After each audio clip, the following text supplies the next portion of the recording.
Então, o vice que hoje está no Brasil, ele é a expressão completa, o vice-presidente do Brasil, do que é atender essa oligarquia. É só pegar todo o período que ele foi governador de São Paulo. Né?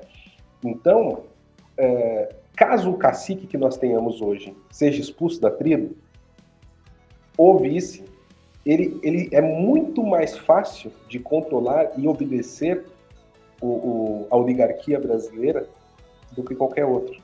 E quando nós tivermos uma eleição em 2026, eu não vejo nenhum nome que não seja alguém que também vá beijar a mão da oligarquia brasileira.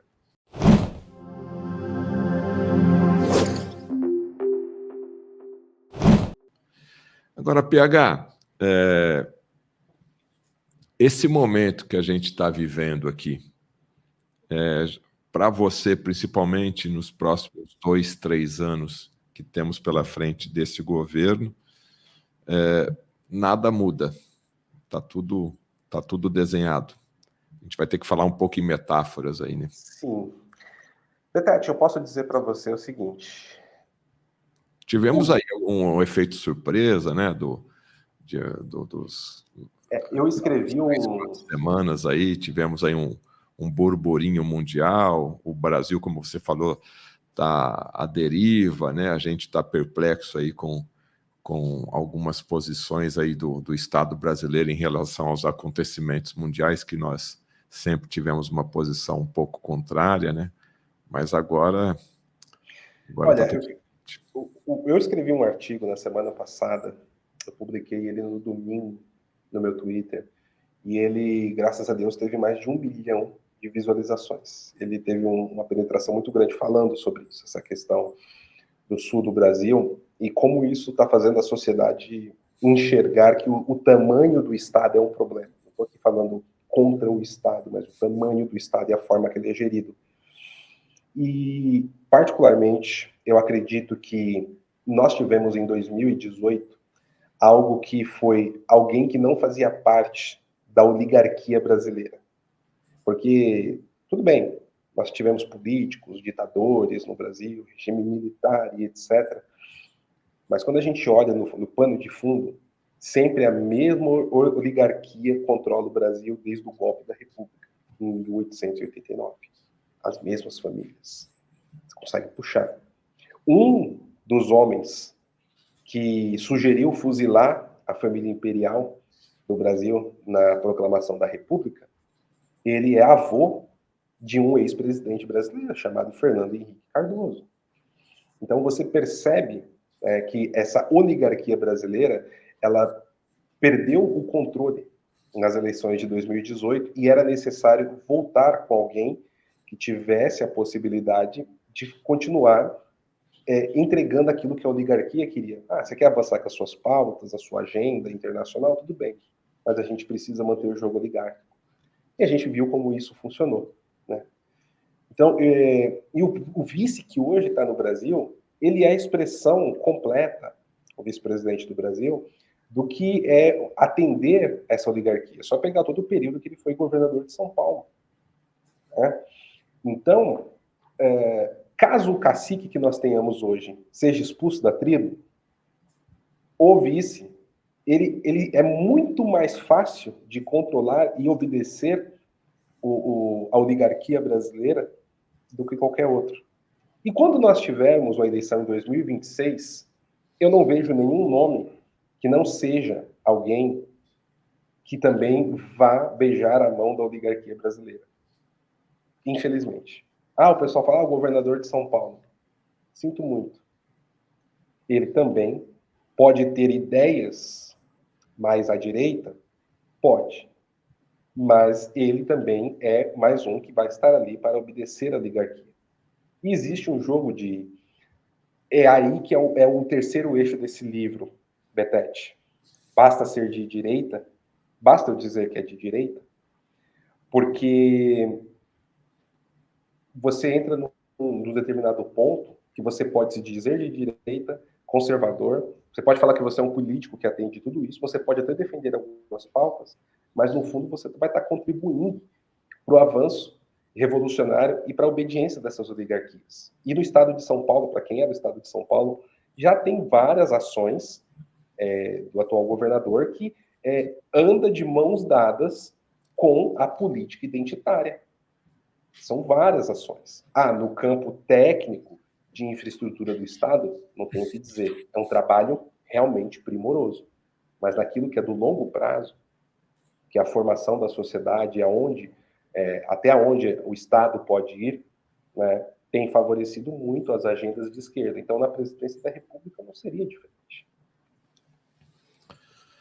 Bom, eu estou chegando nos 60 anos, e se eu voltar aqui aos meus 20 anos, né, nos últimos 40 anos, trabalhando, viajando pelo Brasil, cidades, violência, educação, inflação, infraestrutura, esgoto, saneamento básico, né? Nós progredimos muito pouco, né? E no quesito educação, então, nem se fala, né? Retrocesso nós tivemos.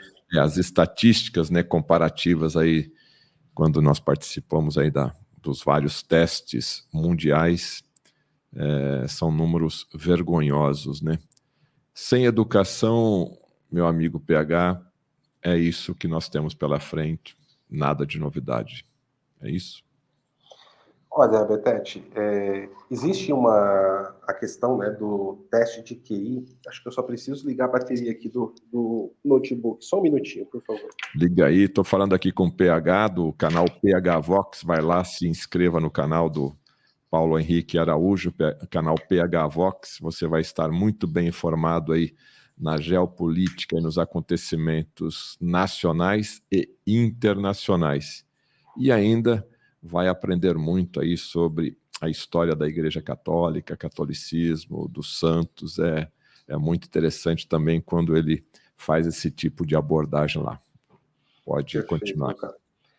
Então, assim, só me refresca a pergunta que você tinha feito, perdão, só porque eu perdi o fio da Educação, meada. né? Educação, perfeito. Educação. Existe são vários pontos que definem a inteligência de uma pessoa, né? E comumente as pessoas usam mais o QI, mas o QI é um dos 9 pontos, né? Mas eu pego esse índice da medição do QI porque ele trata de uma área muito específica, que é a área das exatas. E as exatas é o que vai definir um ponto primordial de uma sociedade, que é a indústria. No mundo que nós vivemos depois da Revolução Industrial, né, que é a terceira singularidade da humanidade, a Revolução Industrial, ela dita um país que tem uma boa indústria, uma indústria bem desenvolvida, é o país que vai ter uma melhor condição de vida, de desenvolvimento social, educação e todas as outras áreas. Então, para você ter uma boa indústria, você precisa de boas pessoas em exatas. Então, aí entra a medição do QI, né? E desde que o índice de medição do QI começou a ser feito mundialmente, começou nos anos 70, o Brasil foi, acredite, Betete, o único de mais de 200 países, o Brasil foi o único país do mundo onde o índice de QI caiu. Nenhum país do mundo nos últimos 50 anos teve queda de QI, a não ser o Brasil. Então, peraí, vamos repetir isso daqui, que é um dado importante. Então, o único país do mundo, do planeta Terra, em que se avaliando o índice de QI, coeficiente de inteligência, que caiu, que regrediu, que decresceu, se Foi o chama Brasil. Brasil. 9 pontos.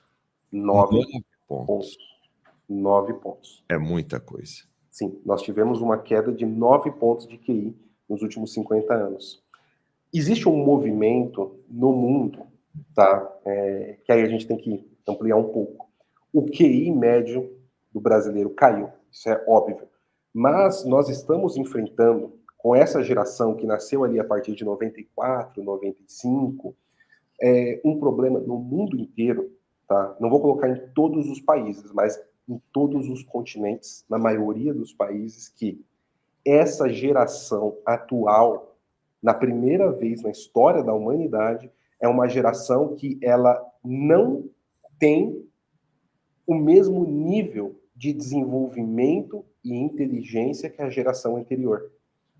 Essa geração atual, de 94 para cá, principalmente a que nasceu depois dos anos 2000, ela não irá trazer nada substancial de evolução em relação às gerações anteriores. Existe alguns estudos já falando sobre isso. É a primeira vez na história da humanidade que nós teremos uma geração que está regredindo.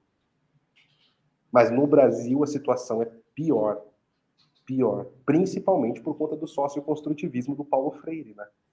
Hoje em dia nós temos pessoas que leem uma página de um livro e não conseguem explicar o que leu. Olha o Twitter, por exemplo. É uma praça de guerra, porque inclusive tem um outro capítulo aqui nesse livro que fala sobre isso. Porque as pessoas não se entendem e se odeiam. Onde eu falo sobre isso? Porque as pessoas não sabem mais o que estão discutindo. Elas discutem signos vazios. As palavras no Brasil viram qualquer coisa. Justamente para o controle, né, naquela explicação que eu dei, da formação da civilização.